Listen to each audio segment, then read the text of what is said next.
কয়েক হাজার মাইল দূরে তবুও একই সুর বইছে, যে গানের আবাহনে বরণ করা হয় বাংলার নতুন বছর। প্রতি বছরের মতো ফিনল্যান্ডের এসপো শহরে সাংস্কৃতিক সংগঠন প্রত্যাশা ফিনল্যান্ডের আয়োজনে বাংলা বর্ষবরণ উৎসব। এই আয়োজন দেশটিতে বাংলাদেশি কমিউনিটির সবচেয়ে বড় মিলন উৎসব বলে পরিচিত। এখানে প্রকৃতি ভিন্ন, আবহ অন্য। এ সময় এখানে বৈশাখী ঝড়ের নেই কোনো আভাস, তবুও বৈশাখের রঙে রাঙা চারপাশ।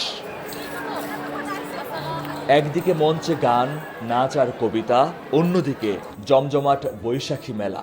পিঠাপুলি, মিষ্টান্ন, হাওয়াই মিঠাই সহ বাঙালি ঐতিহ্যের সব খাবারের পসরা বসেছে এই মেলায়। পাশাপাশি শাড়ি গহনার স্টলের ভিড় ছিল চোখে পড়ার মতো। এটা আমার দ্বিতীয় বৈশাখ দেশের বাইরে।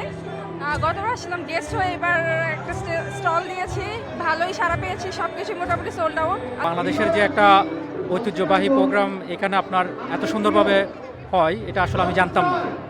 বাংলাদেশ থেকে বসে আসলে এগুলো বোঝা যায় না। বাংলাদেশের একটা পরিবেশ, এখানে এসে বাংলাদেশে অনেক জিনিস দেখতেছি, এরকম আমি যেগুলো মিস করতেছিলাম সব এখানে দেখতে পারতেছি আসার পর। মেলায় বাড়তি নজর কাড়ে প্রত্যাশা বইঘর। প্রবাসেও বাংলা সাহিত্যপ্রেমীদের যেন দুদণ্ড সুখ দিয়েছে এই স্টল। এছাড়া শিশুদের চিত্রাঙ্কন মন জড়িয়েছে দর্শনার্থীদের।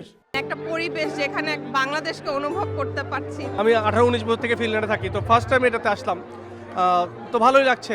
অনেক মানুষ, অনেক পরিচিত মুখ, সেই যাদের পুরাতন যারা ছিল তাদের সাথে দেখা হচ্ছে, নতুনরা আসছে তাদের সাথে দেখা হচ্ছে। আয়োজকরা বলছেন, বাংলা সংস্কৃতি চর্চার দায়বদ্ধতা থেকেই নববর্ষ উৎসবের এই আয়োজন। মানুষ আমাদের ভালোবাসছে, সব মানুষ আমাদের ভালোবাসে, সেটাই সবচেয়ে বড় জিনিস, সেটাই সবচেয়ে বড় সফলতা। আর দায়বদ্ধতা যেটা, এটা আমাদের সংস্কৃতির প্রতি আমাদের দায়বদ্ধতা, বাংলা সংস্কৃতি, বাংলা ঐতিহ্যের প্রতি দায়বদ্ধতা। সেই কারণে এত ব্যস্ততার মাঝে আমরা এসব আয়োজন করে থাকি। দিনের শুরুতে হেলসিঙ্কির ঐতিহাসিক সিনেট স্কোয়ারে মঙ্গল শোভাযাত্রা অনুষ্ঠিত হয়। বিভিন্ন প্রতীক ও মুখোশ নিয়ে এসো হে বৈশাখের সুরে শোভাযাত্রা হয় হোয়াইট চার্চ ঘিরে। মহিউদ্দিন মধু, সময় সংবাদ, ফিনল্যান্ড।